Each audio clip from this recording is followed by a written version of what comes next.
much. I'd like to actually thank the organizers for inviting me. As being the relatively new kid on the block, it's really heartening to be able to come and talk about some of the things that actually quite recently we've been engaged in. And so what I want to do today is introduce to many of you what this Rapid TB DST Consortium is, as many of the speakers beforehand have touched on it, and some of you have heard what we've been doing in the background. So really my objective here is to update everyone on some of the activities, things that we've done in the recent past, things that we're doing currently, and more importantly, things that we want to do in the future. So just to give a bit of a background, it was only a couple of years ago in early 2012 where a number of different clinical trial organizations, primarily the NIH, the TVTC, and the TB Alliance got together, and really the issue here was to try to initiate some discussion and being able to share some of the information that we're all trying to acquire, but we're acquiring it in parallel paths and not really having that chance to communicate very well with each other. And we thought that by sharing that information, that we could coordinate some of those clinical assessments and trials, especially when it relates to new TB drug diagnostics. So trying to break out of that silos and bringing in more synergy into the process. And at that time, with a meeting at the CDC, what seemed to be nucleated amongst all the clinical trial groups was PZA, as you've heard. And the reason why is because it is one of the best sterilizers. It does synergize with many of the new drugs and the existing drugs as well. It's also, because of that, present in most drug regimens that are currently being, and in the future will be, evaluated. However, despite the fact that PZA was discovered more than 60 years ago, we really know very little about its mechanism of action, or even how to really optimize its use in clinical trials. We also, as other speakers have mentioned, lack a reliable and reproducible diagnostic test, whether that's phenotypic or genotypic. And add to this is that, as we've seen, that some of these new drug regimens are going to be including MDR, and from our experience and others in the field, we know that roughly 50%, in some cases even higher, of those resistant patients actually are also resistant to PZA, the MDR patients. So that brings us into earlier this year, where we were approached by CPTR to become a fourth arm within that regimen. And that includes the regulatory science. And this is something that, again, was brought up by Ken Castro, and it's something that we will be following up fairly shortly. The research resources group, and then also, what more importantly from our perspective, as trying to move the diagnostic field forward, is to partner with the drug developers. So because of that, we actually changed our name a little bit from a forum into a consortium. And because we also wanted to lay stake into the mission of what we wanted to try to do. And that is try to accelerate the development of not only the WHO, but what my envisionment is to make sure that the assay that's being developed, it will be able to stand up to regulatory scrutiny, to make sure that it's a quality assay that's being moved forward, and then the process that the WHO will then adopt it will be moving forward based on that. So that's, from my perspective, what we'd like to see. And then that would obviously want to support the rational use and deployment of new TB drug regimens. So as Christian had pointed out, there are 4 working groups: the enabling science, surveillance, modeling, and assay development. And those are working groups that have come from the forum actually itself. And so that's what's contained within the forum. But the forum itself contains a number of different stakeholders, and that includes NIAID and CDC for enabling science, WHO, CDC for surveillance, the TB MAC group that's funded by the Bill and Melinda Gates Foundation for modeling, and the foundation, as well as FIND and a number of other groups, primarily the diagnostic groups and assay developers for assay development. And besides that, there are a number of other stakeholders, including the clinical trial units and a large number of grantees that all have interest in moving this agenda forward. By incorporating it into the CPTR, what that has allowed us to do, again, is to integrate two groups that have not really been integrated into this process before. And one is trying to get more involvement into the diagnostic industry, and then being able to make those conduits through the CPTR with the pharmaceutical industry. So that's our main goal. Now, what I just want to spend a few moments on are the individual DST working groups. Now, we've heard a little bit about what the mission of each one of these working groups is, and for the enabling science, it's for just to discover and validate those molecular bases of resistance and correlation of resistance to clinical outcome, and that's going to be difficult, but we wanted to aim high on this one. That's being led by Jamie Posey and Barry Kreisworth. And there are a number of goals that they've put forward, and I'm just going to, you can read through the goals in the slide, but I just want to touch on the first point, and that is trying to identify the relevant drug-resistant mutations in existing and new anti-TB drugs for potential use in molecular assays.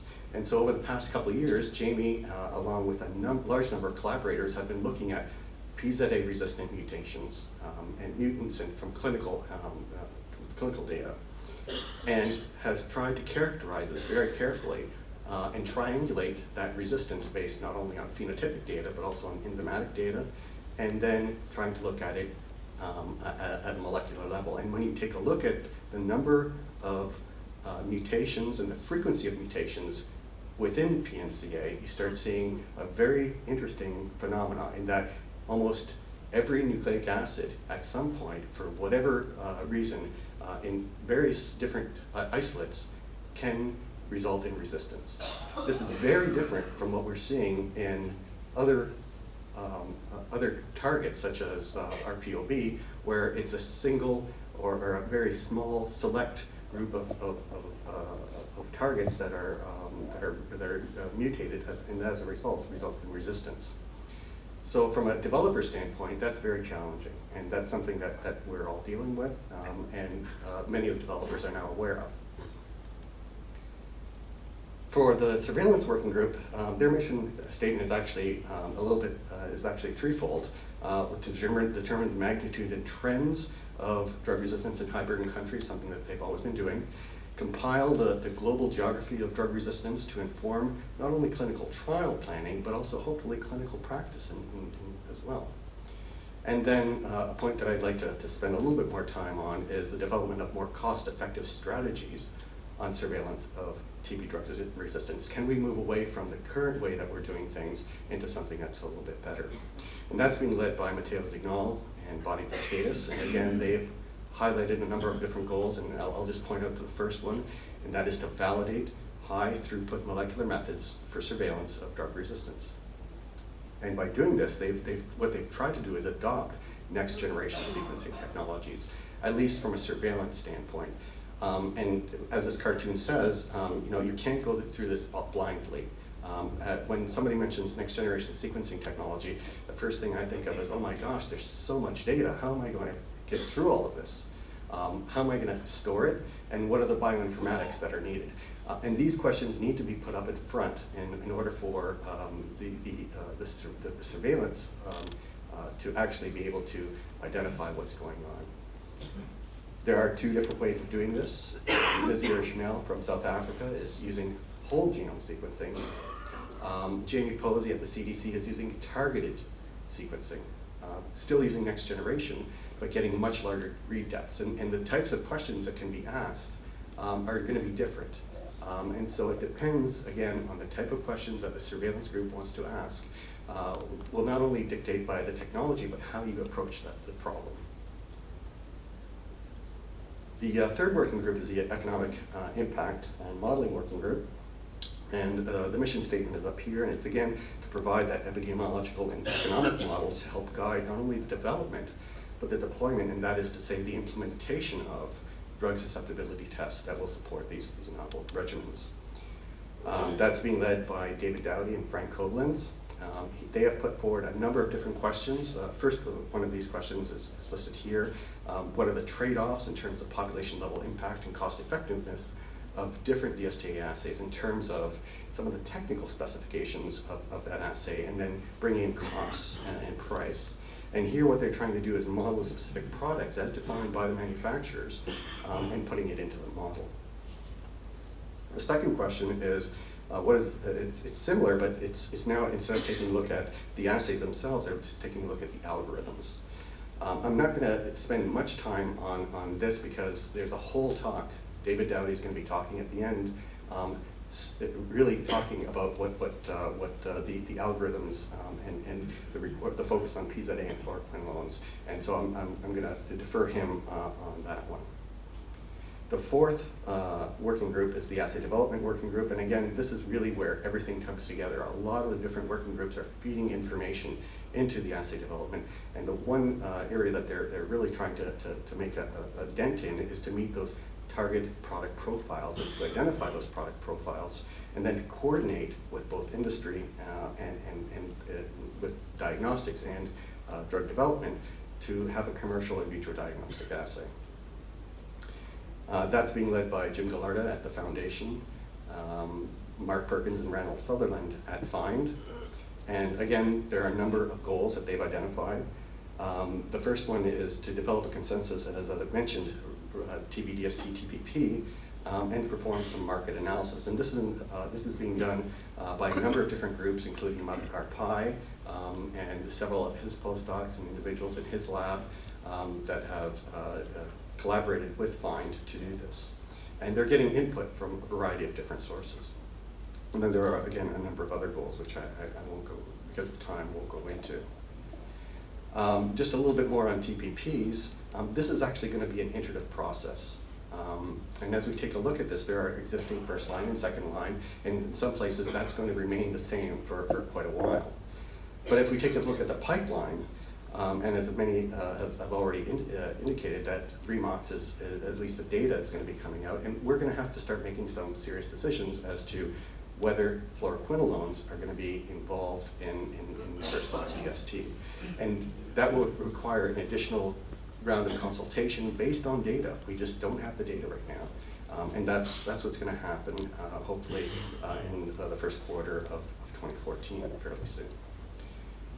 Then, as others have mentioned, there's the PAMZ, phase 3 clinical trial, and again, another round of discussions will need to occur based on data that's coming out from clinical trials.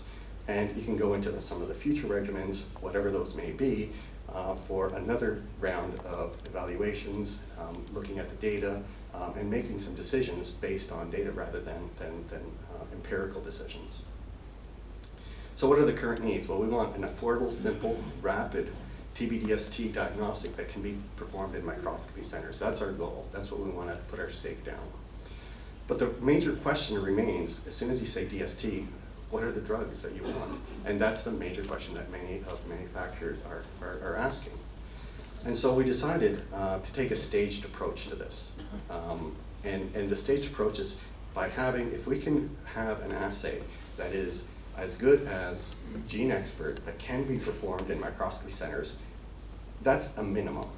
That's what we really need to do. So MTBD, case detection, and RIF. I would like to propose, and I'm glad to see that Christian and others have proposed, we should also take a look at INH.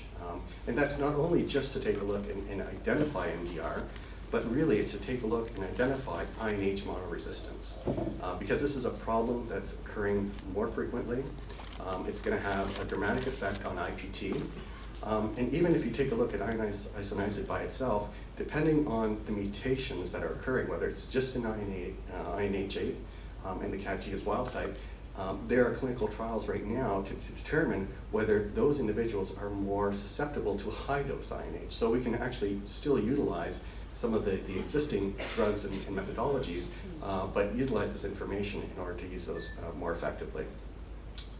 With the other drugs, again, we really don't know right yet, but PZA is in the pipeline, fluoroquinolones are in the pipeline, and as so are aminoglycosides. And I'm including the aminoglycosides here, and there is a problem with there's not going to be a person to administer aminoglycosides in microscopy centers, but the microscopy centers, from a public health standpoint, they can actually refer those individuals to appropriate care and treatment. And that, from a public health standpoint, I think is an important point. With regards to new TB drugs, we have bedaquiline, deoxyzolidinones, nitromedazoles, and from this standpoint, a critical aspect for progress, and this is going to be critical, is that drug developers must make both new drugs as well as the isolates available to the IVD test developers.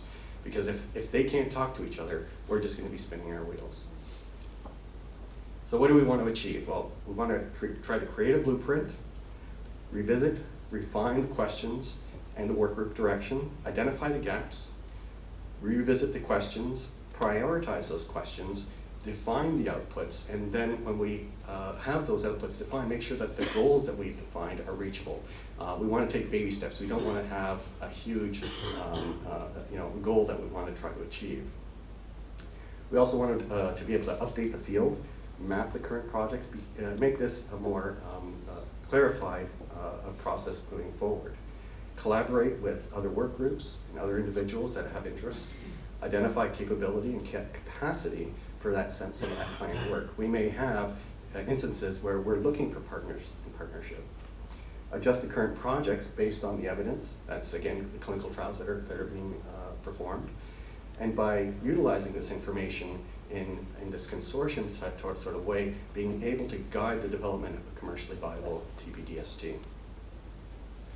And then finally, to be able to coordinate those research efforts, to identify key linkages between the different work groups, to make sure that one is feeding the other when the time is right and when the data are available, and identify new collaborations, again. So in the end, I hope that this gives you a little bit of an overview of what we've been trying to do. We're trying to be as collaborative and open as possible. We encourage you to contact us. Especially Deborah Hanna, who's here, but I'd like to thank Lindsay Lehman for her amazing ability to organize many of the conference calls that we've been having, keeping us on track. Jan Gooms at the Bill and Melinda Gates Foundation, as well as Michael Kimmerlin for their leadership, and Peter Kim at NIAID, and a number of us at NIAID as well for their assistance and help. And finally, I'd like to thank all the chairs and the co-chairs for their amazing work, dedication, in making this a reality so far. So thank you very much for your attention.